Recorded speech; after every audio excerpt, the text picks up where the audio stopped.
Jemaat yang terkasih, Salam. Bapak Ibu yang di luar dengar suara saya. Baik. Yang paling utama dengar suaranya Tuhan, toh.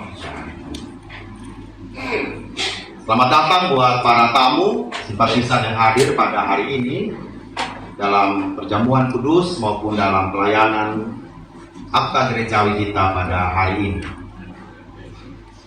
Bapak Mama kita bernostalgia dulu sedikit.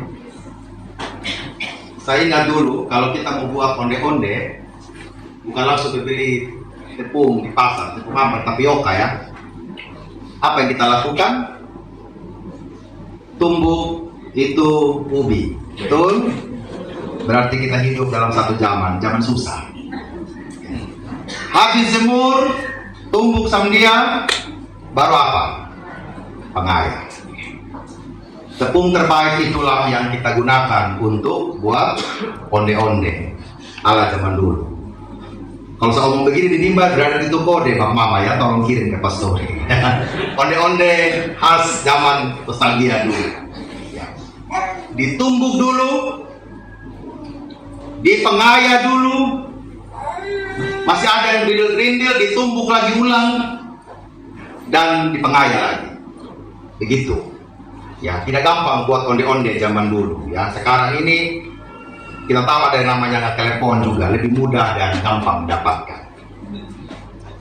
Bapak Mama, kehidupan kita setiap hari rasanya lebih daripada kita menunggu gitu, bahwa pada akhirnya kita harus menjadi seorang pemenang, menghasilkan tepung terbaik dalam hidup ini.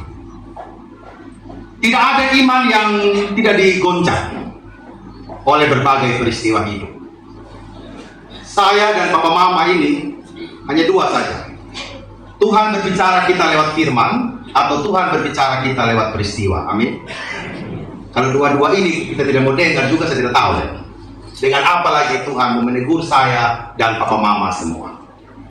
Kalau dengan firman yang Tuhan nyatakan setiap saat kita buka Facebook, buka Instagram, TikTok, dan lain sebagainya, tidak juga menyentuh seluruh sanubari kita. Ya mungkin saya dan Papa Mama memang harus dinasihati oleh berbagai peristiwa dalam hidup ini. Dan peristiwa-peristiwa itu membawa kita pada sebuah ranah yang namanya pergumulan. Tidak ada satupun manusia yang bisa melepaskan diri dari pergumulan dan kesesakan hidup. Kehidupan yang tanpa masalah adalah sebuah kemustahilan. Dan sebagai orang percaya, kita tidak luput dari seluruh problematika kehidupan yang silih berganti datang dalam hidup ini. Kadang-kadang pergumulan itu tidak berlalu, Bapak Mama. Tetapi apa? Berlalu lalang. Satu habis, satu datang. Hai Tuhan, terima kasih sudah berlalu. Kita potong babi syukuran. Besok pagi mulai lagi masalah baru. Piringnya tetangga kita tinggal bilang. Ya. Demi hari begitu. Jadi masalah hidup ini Bapak Mama bukan berlalu, tetapi berlalu lalang. Datang silih berganti dengan dia punya cara masing-masing. Saya tertarik sekali, idola saya juga waktu masa kuliah namanya Thomas Krum. Saya tidak pernah ketemu itu orang, tetapi saya ketemu dia punya buku-buku. Ya, dia bilang bahwa iman berarti keyakinan total kepada Allah. Itu berarti pusat dari kehidupan dan kekuatan manusia itu hanya Allah. Dia adalah seorang tokoh pendidikan Kristen, ya, yang mewarnai seluruh kurikulum-kurikulum yang ada di dunia ini. Bahwa pada akhirnya pendidikan Kristiani itu seharusnya membawa semua orang itu kepada Allah dalam totalitas kehidupan ini. Dan iman serta harapan itu tidak ada di dalam ruangan kosong, tetapi ada dalam kekacauan dunia ini. Iman itu berpusat kepada Allah sebagai tempat perlindungan dan kekuatan yang tidak akan pernah goyah. Tetapi ada dalam dunia yang penuh dengan kekacauan. Allah turut ada di sana. Bagaimana dalam seluruh kekacauan hidup yang kita alami, kekuatan Allah itu menjadi sungguh sangat nyata. Pemazmur menyadari itu, bahwa sejati Tuhanlah yang berkuasa atas seluruh kehidupan mereka, dan Dialah yang siap memberikan pertolongan dan kedamaian di tengah-tengah berbagai goncangan, ayakan hidup, ancaman hidup yang tetap kokoh. Meskipun rasanya dunia ini terus bergoncang sampai hari ini. Oleh karena itu, pemazmur dalam pasal yang ke-46 menekankan 4 hal kepada kita. Yang pertama, Allah adalah dasar kehidupan yang penuh harapan. Pengalaman akan kebesaran dan kuasa Allah yang telah dapat diwujudkan dalam hidup menjadi dasar untuk memiliki harapan. Dan harapan itu juga sebenarnya yang menolong kita untuk menguatkan orang lain di masa tekanan dan ketakutan. Tempat perlindungan yang sangat aman, di mana kita merasa tenang dari segala ancaman, di mana memang kita tetap menjadi diri sendiri hanya bersama dengan Allah. Membuka hati kita kepada Allah. Apakah pergumulan saya akan Engkau rawat Tuhan? Membuka ruang bersama dengan Allah, yang mungkin selama ini ruang-ruang itu diisi oleh kekuatan-kekuatan duniawi kita, yang mungkin selama ini ruangan-ruangan itu diisi oleh keinginan-keinginan kita semata manusia, yang kadangkala kita manusia ingin yang enak saja, Bapak Mama. Kita ingin makan onde-onde terenak, tetapi kita tidak mau merasakan bagaimana itu ditumbuh, diayak dan digoncang-goncang. Kita ingin merasakan kopi pahit terbaik dalam hidup ini, tetapi kita tidak mau digoreng di dalam perapian, di mall atau ditumbuh kemudian diayak. Kita tidak mau. Kita mau semuanya enak-enak saja.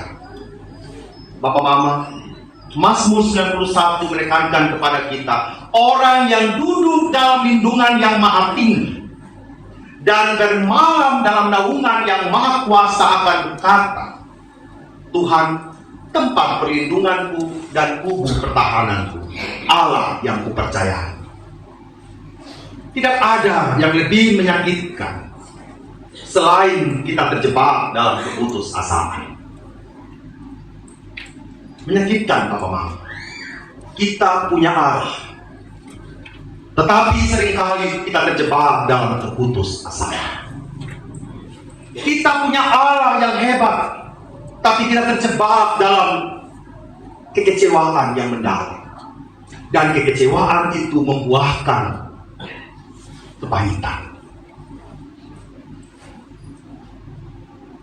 Selalu ada pergumulan yang tidak pernah selesai.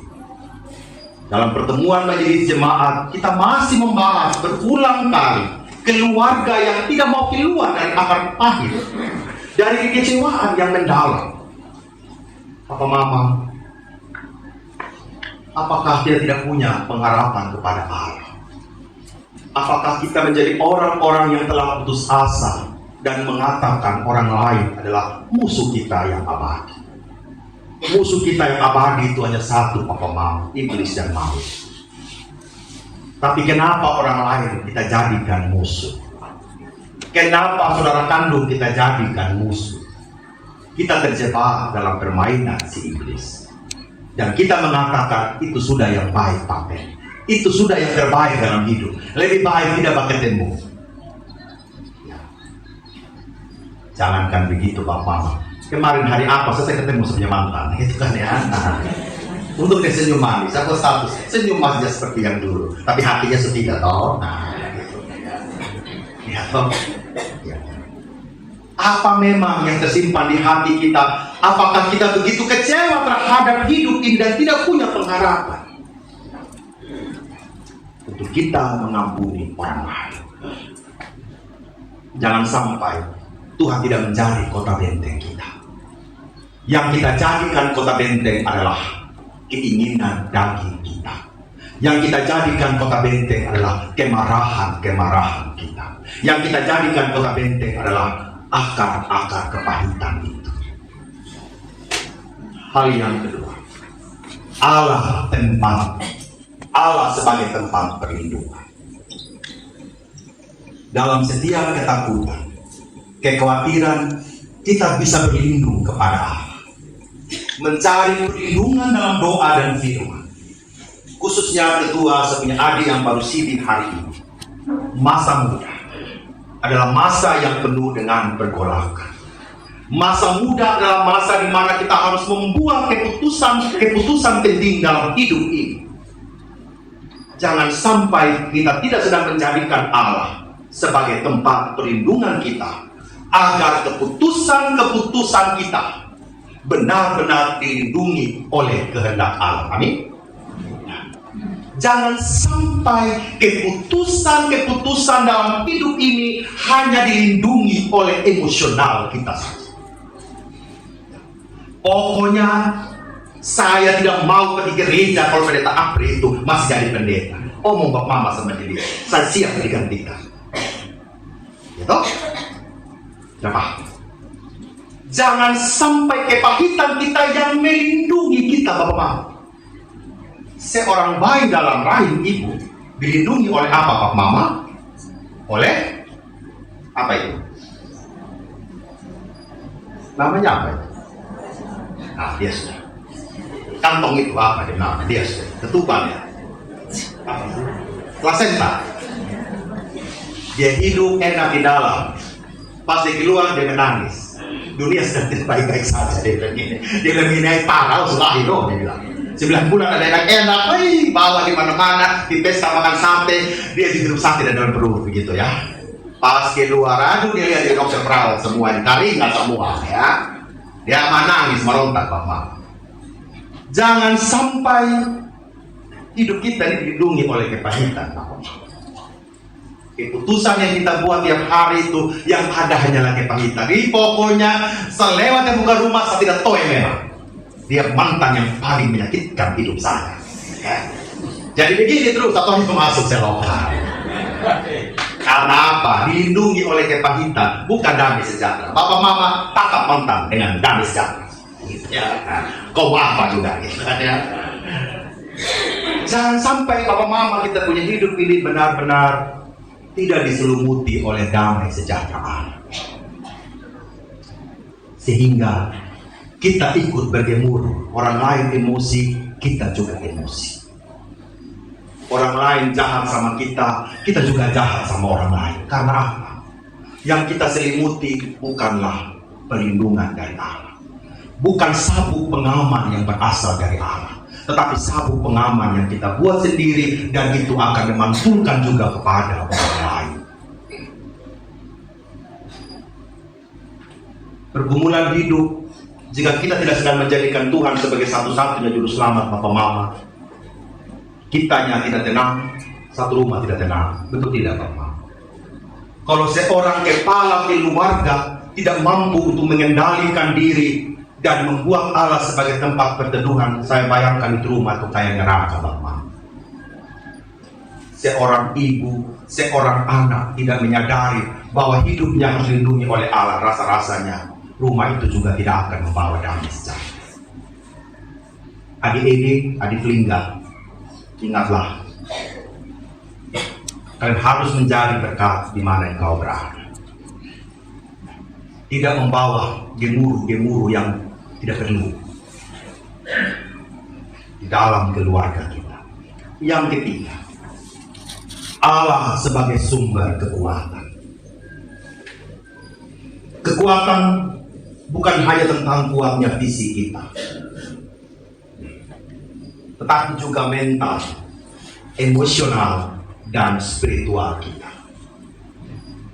Kalau kita hanya fisik yang kuat saja, tetapi emosi tidak terkendali, itu sudah sebentar orang bilang kita tukang pukul ya. Nah, tukang pukul sudah. Apalagi pakai weekend tiap hari gitu kan. Nah, tukang pukul sudah. Ya. Fisik kuat, badan otot, tetapi lihat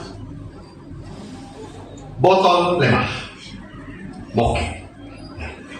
Hai papen, kalau sakit saya dari pagi sampai malam saya kuat. Tapi satu gelas moke langsung lemah di bawah Bapak. Kuat. Saya fisik kuat Pak Pendeta. Tapi lihat orang main sling mungkin berapa kok? Gitu kan? Ada kok hudi-hudi. Dari hudi-hudi akhirnya orang satu bilang, sudah banyak. Iya, betul. Dia lihat kuat, lihat kartu. Kartu itu benda mati. Tapi dia bilang, ini 3 daun enak ini. Uang cepat sudah itu. Ini kuat. Ya. Buka HP ada 555, judi online sudah itu. Enak ini, tekan-tekan aja, Eko jalan terus. Ya, transfer jalan terus, aman ya. Fisik kita kuat, tetapi rasa-rasanya emosional kita, spiritual kita tidak kuat. Kita bisa mengaku-ngaku papen saya ini mama terpadu dalam hidup. Kalau saya ngomong lebar dulu, gitu kan ya. Ada ngomong, ini anaknya ini di sekolah bapak ya, tiba-tiba bapak kasih emosi, semua. Datang minta uang jajan, ini baru mengaku dari pagi dalam renungan. Ingat, kok mama yang pagi dalam dalam posisi dia. Jam 7.15 datang minta uang ini jajan. Kau ini tiap hari kau punya uang jajan sejak kau saya terpedongan, kan? Ujung-ujungnya minta di bapak besar. Ujung-ujungnya pikir mau kasih. Contohnya bapak kena sasaran. Ya. Kita suka lemah. Bapak mama, Tuhan itu adalah sumber kekuatan. Yang keempat, Allah sebagai penolong dalam kesesakan. Nasr Bimbing katakan, kuatkanlah dan teguhkanlah hati. Berita anugerah mengatakan bahwa dalam jerih payah dan perjuangan keselamatan itu akan engkau terima. Janganlah takut sebab aku menyertai engkau. Janganlah bimbang sebab aku ini Allah. Aku akan meneguhkan bahkan akan menolong engkau. Bahwa di dalam kesesakan kita hanya bersandar kepada Allah. Keyakinan bahwa Allah adalah penolong kita yang selalu siap memberi kita keberanian. Keberanian untuk melepaskan dan melupakan yang ada di masa lalu. Kalau ada kemarahan, kalau ada kepahitan, kalau ada apapun juga itu yang mengganjal di hati papa mama, doakanlah kepada Tuhan, Tuhan sumber kekuatan supaya Dia mampu untuk menolong kita, membuang segala sesuatu. Hari ini kita merenungkan bersama. Mari kita mengandalkan Allah dalam situasi itu. Mencari perlindungan, kekuatan dan pertolongan hanya kepada-Nya. Marilah kita belajar untuk selalu percaya dan berlindung kepada Tuhan. Ia adalah kota benteng pertahanan kita yang tidak tergoyahkan. Amin untuk firman Tuhan.